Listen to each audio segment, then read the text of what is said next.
ஓம் சைராம், ஜெய் சைராம். என் அன்பின் பிரியமே, அக்னியை சாட்சியாக வைத்து உன் சாயப்பா நான் சத்தியம் செய்து தருகிறேன். உன் வேண்டுதல்கள் நிறைவேறப் போகிறது. இன்னும் 2 நாளில் உன் வேண்டுதல்கள் நிறைவேறப் போகிறது. அடுத்த நாளே நீ என்னை காண ஓடி வருவாய் என் சன்னதிக்கு. உன் வாழ்வு பூத்து குலுங்கப் போகிறது. அழகிய பூங்காவனமாய் மாறப்போகிறது. நாம் ஏதாவது பேசும்போது நமது ஆளுமையை உருவாக்குகின்றோம். நமது வார்த்தைகள் நம்மை வரையறுத்து நமது நம்பகத்தன்மைக்கு வடிவம் கொடுக்க தொடங்குகின்றன. நம் வார்த்தைகளுக்கு அர்த்தம் கொடுக்க வேண்டும்.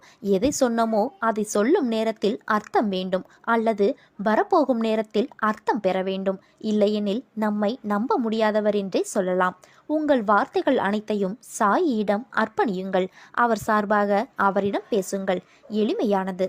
உங்கள் சக்திகள் அனைத்தும் உங்கள் வார்த்தைகளில் கவனம் பெற அவர் உறுதி செய்வார். செய்து பாருங்கள். சாய் உங்கள் வார்த்தைகளையும் உங்கள் வாழ்க்கையையும் எப்படி வடிவமைக்கிறார் என்பதை நீங்களே உணர முடியும். உன் கவனத்தை வழிப்படுத்தி உன் லட்சியத்தில் வெற்றி பெற வேண்டும் என்றால் ஒன்றை நீ நன்றாக நினைவில் வைத்துக் கொள்ள வேண்டும். நீ நினைத்தது உன்னிடத்தில் நடக்கவில்லை என்றால் அதைவிட உயர்ந்த மேலான விஷயங்கள் நடக்கப் போகிறது என்று அர்த்தம். ஆனால் நீ அதை ஏற்றுக்கொள்ள மனமில்லாமல் உன்னிடத்தில் நடக்காமல் போனதை பற்றியே எந்நேரமும் மனதில் கொண்டு கவலைப்படுகிறாய். எது நடந்ததோ அது நடந்ததாகவே இருக்கட்டும். இதுவரை நீ பெற்ற அவமானம், ஏமாற்றம், துரோகம் ஆகியவை மூலம் நீ கற்ற அனுபவங்களை மட்டும் மனதில் கொண்டு இனிமேல் நடக்கப் போவதை பற்றிய உன் சிந்தனை இருக்க வேண்டும். அதுதான் உன் லட்சியத்தை அடைய வழிவகுக்கும். நீ எதற்கும் பயப்படாதே, கலங்காதே. நிதானமாக யோசித்து செயல்படு. நிச்சயம் வெற்றி பெறுவாய். இதுவரை தோற்றதையும் நம்பிக்கை இழந்ததையும் மரண விளிம்பிற்கு சென்ற எண்ணத்தையும் மறந்துவிடு. என் வார்த்தைகள் மீது நம்பிக்கை வைத்து செயல்படு. வாழ்க்கையில் உன்னை வசந்தத்திற்கு அழைத்து செல்வேன். இன்னும் சிறிது காலத்திற்குள் எல்லாம் முடிவரும். நீ செல்வ வளங்களை பெற்று சீரும் சிறப்புமாய் மகிழ்ச்சியான வாழ்க்கையை பெறுவாய். நம்பிக்கையோடு செயல்படு. வசந்த காலம் உனக்காக காத்திருக்கிறது. நல்லதே நடக்கும். நீ என் பரிபூரண அருளும் ஆசீர்வாதமும் அன்பும் பெற்ற என் செல்ல பிள்ளை. உன் பிரார்த்தனைக்கு பதில் அளிக்க தொடங்கிவிட்டேன். உனக்கு வந்த தடைகள் எல்லாம் அகற்றிவிட்டேன். இனி உன் வாழ்வில் அனைத்தும் ஜெயமே. ஏதாவது ஒரு ரூபத்தில் வந்து உனக்கு உதவி செய்வேன். உன் துன்பம் தீரும் என்பது மட்டும் நிச்சயம். என் உண்மையான உருவத்தில்தான் நான் வருவேன் என்று நீ ஏங்கி நிற்காதே. நான் எந்த வடிவிலும் உனக்காக வந்து உதவி செய்வேன். உன் மனநிலை இன்று தெளிவான நீரைப் போல, மேகத்தைப் போல இருந்தது. உன் மனதில் உள்ள எண்ணங்கள் இன்று பிரதிபலித்த விஷயங்களை நான் உணர்கிறேன். உன் மனதில் உள்ள வழிகளை மறந்து ஒரு யதார்த்தத்தை புரிந்து கொண்டாய். நான் என்ன செய்கிறேன் என்று தெரியவில்லை. ஆனால் எனக்கான ஒரு பாதையில் என் சாயப்பா என்னை நடக்க வைக்கிறார். அது கண்டிப்பாக என் குறிக்கோளை அடைய செய்யும். என்னை காயப்படுத்தி முதுகில் குத்தி நம்பிக்கை துரோகத்தை செய்தவர்கள் அனைவரிடமும் எப்படி நான் அதை கடக்க வேண்டும், சகித்து கொண்டு போக வேண்டும் என்ற என் சாயப்பா சொன்னதை நான் கடைபிடிக்க வேண்டும் என்ற உயரிய நடைமுறையில் உள்ள நோக்கம் நிச்சயம் உன்னை எல்லா விதமான எதிர்மறையான சூழ்நிலைகளை சவாலாக எடுத்து துணிந்து அதை தைரியத்தோடு கடக்க செய்யும். ஒரு பழமொழி கேள்விப்பட்டிருக்கிறாயா? தனிமரம் என்றும் தோப்பாகாது. ஆனால் தோப்பில் உள்ள எல்லா மரங்களும் தனி மரம்தான். இதை நினைவில் வைத்துக்கொள். உன்னை சுற்றி 1000 பேர் இருந்தாலும் இல்லாவிட்டாலும் நீ தன்னிச்சையாக செயல்பட முடியும். அதற்கு அர்த்தம் யாரையும் அவமதிப்பு என்று கருதக்கூடாது. உன்னை சுற்றி இருப்பவர்களுக்காக நீ இழந்த உன் தனித்துவத்திற்காக இதை கூறுகிறேன். எப்போதும் உன் சாய்தேவாவின் அருளும் ஆசியும் உனக்கு உண்டு. நீ ஜெயமாக இருப்பாய். உன் அம்மாவாக அப்பாவாக என்றும் உன்னை நான் அரவணைப்பேன். நீ என்னை நோக்கி 1 அடி எடுத்து வை. நான் உன்னை நோக்கி 10 அடி வருவேன். மாற்றம் ஏற்படாதா என நினைத்து காத்து கொண்டிருந்த உனக்கு அனைத்தையும் உருவாக்கி தருவேன். பிறகு ஏன் இந்த குழப்பமான சூழல் என நினைத்ததற்கு ஒரு காரணம் இருக்கிறது. எல்லாமே உனக்கான கர்மாதான். உன் கர்மா உன்னை துன்படுத்தும், ஆனால் உன்னை கீழே விழ செய்யாது. உன் அம்மாவாக அப்பாவாக என்றும் துணையிருப்பேன். பாபாவை தெய்வீகமாக பாவித்ததாலேயே பல பக்தர்கள் பாபாவின் தடையில்லா அன்பையும் பாதுகாப்பையும் தேவைகளையும் பெற முடிந்தது. அதாவது நாம் நினைவில் கொள்ள வேண்டியது அவரிடமுள்ள தெய்வீகத்தன்மையை. நிவாரணம் பெற வேண்டுமானால் மனித சரீரத்தை ஒதுக்கி அறவே மறந்துவிட வேண்டும். அவர்கள் காணும் 3.5 முழ உடல் உள்ள சாய்பாபா என்பது அந்த உடலுக்குள் குடிக்கொண்டுள்ள பரமாத்ம ஸ்வரூபம். அந்த உடலை விட்டு எத்தனை தொலைவில் இருந்தாலும் இயங்க வல்லது. அதுவே பாபா என அவர்களுக்கு எடுத்து காட்டினார். ஷீரடியில் அமர்ந்தவாறே 1000 மைல்களுக்கு அப்பால் உள்ள மாந்தரை வசப்படுத்தக்கூடியதும், சாகும் தருவாயில் இருப்பவர்களின் ஆவிகளை தம்மிடம் வரவழைத்து தேவையான நல்ல கதி கிடைக்க செய்யக்கூடியதுமான சக்தி தம்மிடம் இருப்பதை பாபா வெளிப்படுத்தினார். நான் எப்போது என் கரம் கொண்டு உன்னை இழுத்து வந்தேனோ, மறுகணமே உனக்கு பிடித்த விஷயங்கள், நீ விரும்பிய வாழ்க்கை, நீ விரும்பினாலும் விரும்பாவிட்டாலும் உனக்கு வழங்குவேன். அது எனது கடமை. இவைகளை பெறுவதற்கு கால தாமதமாகலாம். ஆனால் அதற்காக நீ காத்திருக்க வேண்டும், பொறுமையாக இருக்க வேண்டும், அவசரப்படக்கூடாது. நீ என்னை காண்பது எளிதல்ல. பலர் எனது வாயிலில் தவம் இருக்கிறார்கள். அப்படிப்பட்ட சூழ்நிலையில் நீ எதற்காக அவசரப்படுகிறாய்? ஏன் இந்த பதட்டம்? பாதுகாப்பு வளையமாக உன்னையே சுற்றி வருகிறேன். உன்னை இதுவரை என் பொக்கிஷமாக வைத்திருக்கிறேன். நீ விரும்பியபடி வாழ்க்கையை உனக்கு நான் கொடுக்கப் போகிறேன். அதை நீ பக்குவமாக வைத்துக்கொள்ள வேண்டும். புரிந்து கொண்டு வாழ கற்றுக்கொள். நீ எப்போது என்னை முழுவதுமாக புரிந்து கொள்கிறாயோ அப்போதே எனது தரிசனமும் பரிபூரண ஆசிர்வாதமும் உனக்கு கிடைக்கும். உன்னை பற்றி யார் எப்படி வேண்டுமானாலும் பேசட்டும், எதை வேண்டுமானாலும் செய்ய முற்படட்டும், எதை பற்றியும் கவலைப்படாதே. நீ எதை செய்ய நினைத்தாலும் நீயாக செய். கூட்டு சேர்ந்து செய்ய முயற்சிக்காதே. உன்னுடைய உழைப்பு வீணாகிவிடும். நீ எதிர்பார்த்தது தடைப்படும். அதனால் தன்னிச்சையாக செய். நான் இருக்கிறேன் உனக்கு பக்கபலமாக. உன்னுடைய பாதையில் நீ திடமாக இரு. நான் ஒருவன் உன்னோடு இருக்கும் பொழுது யாரையும் தேடி சென்று உனது விருப்பத்தை சொல்ல முயற்சிக்காதே. முதலில் உன் மீது நம்பிக்கை வை. உன் மீது வைக்கிற நம்பிக்கையே என் மீது நீ வைக்கிற நம்பிக்கையாகும். இனி வரும் தருணத்தில் ஜெயிக்கப் போவது நீயாக இருப்பாய். என்னால் எதுவும் முடியும் என்ற நம்பிக்கையோடு இரு. எத்தனை அதிகமாக நெய்யை ஊற்றினாலும் தீபம் தானாக எரிவதில்லை. அதை பற்ற வைக்க வேறொரு நெருப்பு தேவைப்படுகிறது. அந்த நெருப்பின் பெயர்தான் நம் குரு சாய்பாபா. எவன் ஒருவன் முழு மனதுடன் பாபாவை நேசிக்கிறானோ அவன் எந்த நேரத்திலும் எந்த இடத்திலும் அவரிடமிருந்து பதிலை பெறுகிறான். நமது அருகிலேயே அவர் எப்போதும் இருக்கிறார். எந்த ரூபத்தையும் அவர் எடுத்துக்கொள்வார். பிரியமுள்ள பக்தனிடத்து தோன்றி அவனை திருப்திப்படுத்துகிறார். ஒருவன் தனது சுமைகளை என் மீது இறக்கிவிட்டு என்னையே நினைத்திருப்பானாகில் நான் அவனது எல்லா பொறுப்புகளையும் ஏற்றுக்கொள்கிறேன். நிலை தடுமாறிய நிமிடங்கள் எல்லாம் இன்னும் சிறிது காலத்திற்குள் உச்சியில் வைத்த கிரீடம் போல அலங்கரிக்கப்படும். உன் வாழ்க்கை இனி நன்றாகவே நல்லதாகவே அமையும். நான் உனது ஆசைகளை பூர்த்தி செய்ய ஆவலாக இருக்கும்போது வீணாக மற்றவர்களை கேட்டு தெரிவது பயனில்லை. உனது எல்லா கேள்விக்கும் நானே விடையளிக்க தயாராக இருக்கும்போது மற்றவர்களை கேட்பதையும் அனாவசியமாக பிறரிடம் விசாரிப்பதையும் நான் விரும்புவதில்லை என தெரிந்து கொள். உங்களின் இதய வாசலில் காத்திருக்கும் என்னை உணராமல், உங்களை விழிப்புணர்வுடன் உற்று நோக்காமல் வெளியில் தேடுகிறாயே, ஏன்? ஒன்றை கவனி. நான் இறைவன் அம்சம். என்னை அன்றி இறைவனிடத்தில் நுழைய முடியாது. நானே இறைவனின் அடியான். நான் கண்ட இறைவனை நீ காண முடியாது. நான் கடவுளின் குழந்தை. என்னை அன்றி உனக்கு கதி மோட்சம் கிடையாது. என்னை பின்பற்றி வா. நான் உனக்கு வேறு உலகத்தை காட்டுகிறேன். என் மேல் நம்பிக்கை கொள். உன் பிரார்த்தனைக்கு பதில் கிடைக்கும்.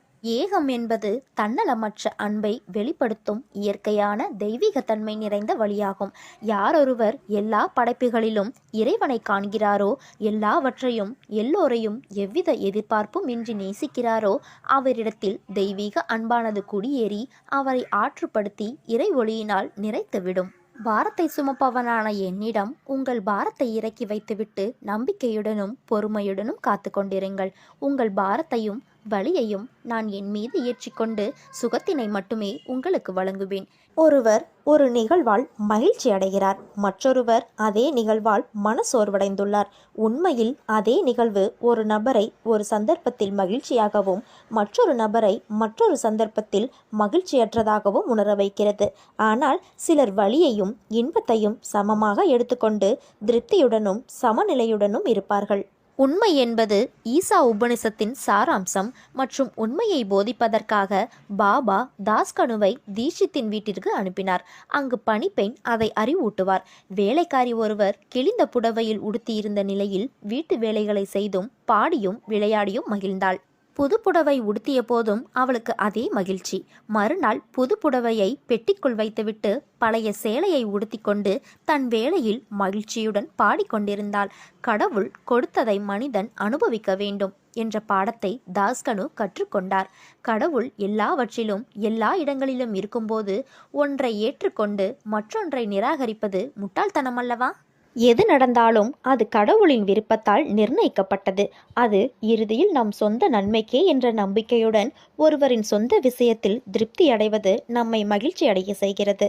நாம் ஏமாற்றம் அல்லது அதிருப்தியை உணரும் போதெல்லாம் அனைவரிடமும் எல்லாவற்றிலும் எல்லா இடங்களிலும் இருக்கும் பாபாவின் பிரசன்னத்தை நினைவில் கொள்ள வேண்டும். நம் இருண்ட முகங்களை ஒளிர செய்யும் சாயியின் ஆசிர்வதிக்கப்பட்ட புன்னகையில் நம் மனதையும் ஆன்மாவையும் நிலைநிறுத்தி திருப்தியும் அடைய வேண்டும். உனது கர்மத்தின் விளைவினில் பிறர் நலம் அடங்கியிருக்கிறது என்பதை உணர்ந்தால் அதிலிருந்து யாருக்காகவும் எதற்காகவும் பின்வாங்க வேண்டிய அவசியமில்லை. கர்மத்தை முன்னைவிட தீவிரப்படுத்து. எது வந்தாலும் உனது இருப்பை அதுவே நிலைநிறுத்திவிடும். எங்கிருந்தோ ஒரு கருமம் உன்னை தாக்குகின்றது என்றால் அது என்றோ நீ விட்டு சென்றதன் பதிவே. ஒரு முறை உன்னை நீயே விழிப்புணர்வுடன் திருப்பி பார்த்துக்கொள். கர்மத்தை நீ உருவாக்குகின்றாயா இல்லை அது உன்னை உருவாக்குகின்றதா என்பதை தெரிந்து கொள். உருவாக்குவது நீ என்றால் அதை கட்டுப்படுத்தும் சக்தியும் உன்னிடம்தான் இருக்க வேண்டும். அது உன்னை உருவாக்கியது என்றால் அதை அழித்திடும் ஆற்றலும் உன்னிடமேதான் இருந்தாக வேண்டும். ஆம், அது உன்னை நோக்கி வருவதற்கான பாதையை நீயேதான் திறந்து விட்டிருப்பாய். வரும் பாதையை அடைத்துவிட்டால் வருவது தானாகவே நின்றுவிடும். நின்றுவிட்டது உன்னில் அது உருவாக்கிய கர்மத்தின் தீவிரத்தை அதிகரிக்கும் அல்லது குறைக்கும். இரண்டில் ஏதாவது ஒன்று வெளிப்பட்டுதான் தீரும். வெளிப்படுவதை மடைமாற்றம் செய்ய கற்றுக்கொண்டால் உன்னை சுற்றி எந்த கர்மத்தின் வினைப்பயனும் நெருங்காமல் இயல்பாகவே தடுத்து நிறுத்தப்பட்டுவிடும். நீ மையத்தை நோக்கி நகர துவங்கி விடுவாய். ஒரு உயிரின் மறுதலிப்பு, அதாவது சக மனிதர்களை தாக்கி ஏளனம் செய்து பேசுகின்றவர்கள் சக உயிரை வலிக்கவும் வலுப்படுத்தவும் செய்யும். வலியாக உணர்ந்தவன் விதியை நொந்து தன்னை வலிக்க வைத்தவனிடம் இருந்து விலகுவதோடு மட்டுமல்லாமல் ஒட்டுமொத்த வாழ்க்கையையும் சீரழித்து மரணித்து விடுவான். ஆனால் அவ்வழியையே வலியாக்கி ஏன் இந்த மறுதலிப்பு? மறுதளித்தலின் மூலம் என்ன? எது அவனை மறுதளிக்க வைத்தது? என்னிடம் இல்லாத ஒன்று அவனிடம் எது இருக்கின்றது? அதனை பெறுவதற்கு நான் எத்தகைய முயற்சியையும் மேற்கொள்ள வேண்டும் என்ற சிந்தனையை கூர்மைப்படுத்தி அந்நிலையை அடைவதற்கான செயல்முறைகளை வலுப்படுத்துபவன் மறுதளித்தவனை விட உயர்வான தன்மையை அடைந்து ஒளியாகி விடுவான். பெரும்பாலான மக்கள் எந்த வழி ஏற்பட்டாலும் அந்த வழியை சுற்றியே தனது சிந்தையை செலுத்தி பல ஆண்டு காலம் கழிந்தாலும் நொந்து அழுவார்கள். அழுவதாலும் வழியை கொடுத்தவர்களை பற்றி சிந்திப்பதாலும் உன் நிலை மாறிவிடப் போகின்றதா? இல்லைதானே? வழியில் உழல்வதை காட்டிலும் அதை கடந்து வழியை ஏற்படுத்தியவர்களே உன்னை வணங்கும் தன்மையை எடுத்துக்கொண்டால் உத்தமம்தானே? இத்தகைய தன்மையை எடுத்தவனே துருவன். தனது தந்தையின் மடியில் அமரவிடாமல் துரத்தி அடிக்கப்பட்டதன் வழியை வலிமையாக்கி தவமாக்கினான். அதாவது தந்தையின் அன்பை பெறுவதற்கு என்ன செய்ய வேண்டும் என்பதை வழியாக்கினான். வழியை மறந்ததால் பரம்பொருளையே தனது தந்தையாக்கினான். விரட்டி அடித்தவர்களே ஓடி வந்து அவனின் வழியின் வல்லமை கண்டு வணங்கி நின்று ராஜ்யத்தையே சமர்ப்பித்தனர். துருவன் அனைத்து நட்சத்திர சக்திகளின் மையத்தில் நிற்பவனாவான். இது ஒரு உயர் பரிமாணம். எது தன்னை பாதித்தது என்பதை தனக்குள் பார்த்தான். பார்த்ததனால் பார்த்த சாரதியான மகாவிஷ்ணுவை பார்ப்பவனானான். இவ்விடத்தில் பார்த்தவனும் பார்க்கப்படுபவனும் ஒன்றானது ஒளியானது. ஒளியானது ஒளிகளுக்கெல்லாம் வழியான துருவ நட்சத்திரமானது. துருவம் நட்சத்திரம் என்பது ஒளி மட்டும் அல்ல, வழியை நீக்கும் பரந்தாமனின் வழி வசியமாகிறது என்பதனை உணர்ந்தால் மேன்மை நிலையை நீங்கள் நிச்சயம் அடைவீர்கள். நடந்து கொண்டிருப்பதை நடத்தி வைப்பது உன் உள்ளிருக்கும் நானே என்று நீ கண்டு கொண்டால் ஒரு கண காலத்தில் நீ என்னை பார்க்க முடியும். நான் என்ற விஷயத்தை நீ மறந்த அதே வினாடியிலேயே நானாகவே உன் முன்பாக இருப்பேன். உன்னுடைய ஆத்மஸ்வரூபமே நான் தான். உனக்காக நான் உன் சுமைகளை தாங்கிக் கொண்டு இருக்கிறேன். எதுவாக இருந்தாலும் என்னிடம் சொல்லிவிடு, நான் அதை பூர்த்தி செய்வேன். உனக்கு பிறவியிலேயே உதவும் மனம் உண்டு. ஆனால் உனது கஷ்டங்களை பங்கு போட யாருமே முன் வரவில்லை. அப்படி இருந்த போதிலும் உனது எண்ணங்கள் மாறவில்லை. ஏனென்றால் ரசித்து ரசித்து வாழ்ந்து கொண்டு இருக்கிறாய். உன்னை போல் யாருமே இல்லை. உனக்கு கொடுத்துதான் பழக்கம், வருந்தி பழக்கமில்லை. கடுமையான துன்பத்தில் கூட அனைத்தையும் தாங்கிக் கொள்ள நினைக்கும் உன் மனம் நான் இருக்கிறேன் என்று தைரியமாக முன்னின்று பேசத் துடிப்பாய். ஏன் இப்படி நீ துடிக்கிறாய்? நீ கடந்து வந்த பாதைகள் பல உண்டு. வாழ்க்கையில் அனைத்தும் கிடைத்தும் அனுபவிக்க முடியாமல் அனைத்தையும் இழந்து மீண்டும் நீ ஏறி வந்த பாதையை தேடி வந்திருக்கிறாய்.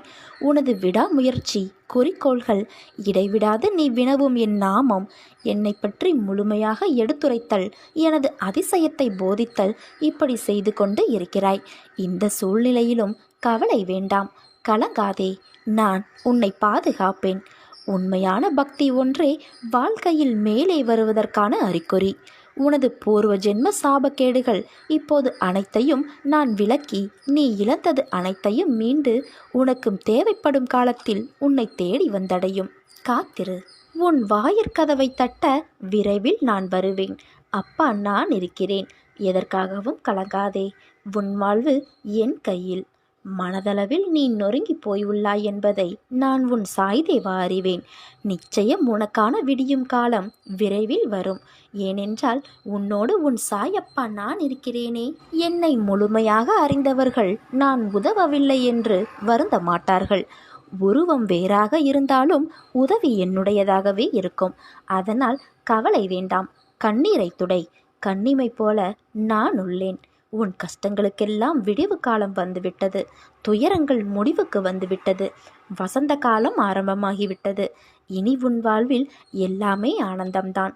உன் முகம் ஆனந்தத்தில் இருப்பதை பார்க்க அவளுடன் காத்திருக்கின்றேன். நீ படும் அத்தனை போராட்டங்களில் இருந்தும் நான் உன்னை விடுவிப்பேன்.